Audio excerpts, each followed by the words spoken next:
На призыв облагородить территорию возле Дома правительства отозвались более 70 человек. На работы вышли не только рядовые специалисты, но и их руководители. Сначала трудовой десант озеленил небольшую часть набережной Чебоксарского залива. Здесь разбили новую аллею. Посадили более 20 молодых деревьев.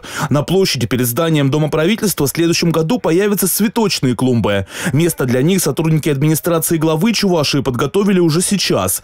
Они выкорчевали старые засохшие кустарники. Многие признались, что такая работа не может не приносить удовольствия. Принимать участие в подобных субботниках, несмотря на свою занятость, они стараются часто. Приятно, просто нет слов. Это же как радостно. Потом будешь выходить из здания и видеть плоды своего собственного труда. Вот. Так что всем советую рядом со своим домом тоже что-нибудь такое посадить. Потом каждое утро выходить на работу из подъезда и радоваться, как все растет и цветет и пахнет. Вот.